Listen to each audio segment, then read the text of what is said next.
जिस बीबीसी पर सरकार ने छापा डलवाया था, आखिर उसमें ऐसी हिम्मत कहां से आई कि महाकुंभ पर ऐसी रिपोर्ट बना दी जो सीधे यूपी के मुख्यमंत्री योगी आदित्यनाथ के खिलाफ जाती है। बीबीसी की इस रिपोर्ट के मुताबिक महाकुंभ भगदड़ में सरकार ने बताया था कि 37 लोगों की मौत हुई, लेकिन बीबीसी ने जब अपनी पड़ताल की तो यह दावा किया है कि कम से कम 82 मौतें हुई हैं।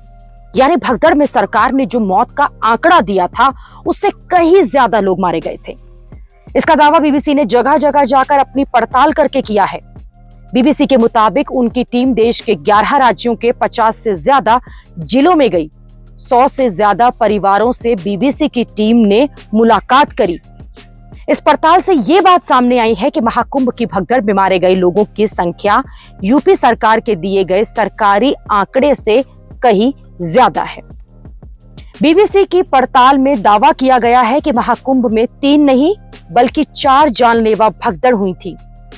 यूपी सरकार के मुताबिक भगदड़ में 37 लोग मारे गए थे और मारे गए लोगों के परिवारों को 25 लाख रुपए का मुआवजा भी दिया गया।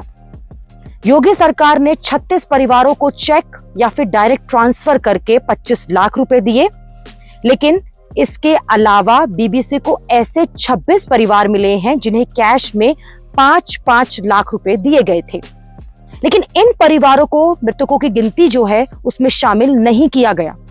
जो कैश बांटा गया वो सरकारी खजाने से कानूनी तरीके से दिए गए, इसके सबूत नहीं मिले। कई परिवारों का तो ये आरोप है कि जबरन ऐसे कागजों पर उनसे साइन कराए गए जिसमें अचानक तबीयत बिगड़ने से मौत है वो लिखा हुआ था। बीबीसी की इस पड़ताल में दावा किया गया है कि 19 परिवार ऐसे भी हैं जिन्हें किसी तरह की कोई आर्थिक मदद अब तक नहीं मिली। इस तरह से कुल मिलाकर कम से कम 82 लोगों की मौत हुई कुंभ की भगदड़ में, जबकि सरकार के आंकड़े कुछ और ही बता रहे थे। इसी रिपोर्ट पर सियासी बवाल मच गया। अखिलेश यादव ने योगी सरकार पर सवाल उठा दिए कि जिन परिवारों को कैश की रकम दी गई वो रकम कैश में क्यों दी गई। 5-5 लाख का कैश जो बांटा गया वो कैश कहां से आया था, और जिन परिवारों को कैश नहीं मिल पाया उनका पैसा किसके हाथ में गया। जो कैश बांटा गया वो किसके लिखित आदेश पर बांटा गया और वो लिखित आदेश कहां है। मौत के कारण बदलवाने का दबाव किसके कहने पर बनाया गया।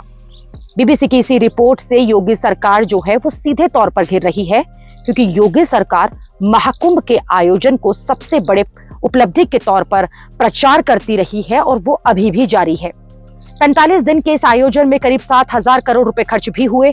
66 करोड़ लोग जो हैं वो महाकुंभ पहुंचे थे। लेकिन भगदड़ वाले मामले में जो सवाल उठ रहे हैं उससे कुछ लोग ये भी कह रहे हैं कि अचानक ऐसी रिपोर्ट के आने का मतलब है कि सीएम योगी के पीछे कोई पड़ा हुआ है जो सीएम योगी को इस तरह से घिरते हुए देखना चाहता है।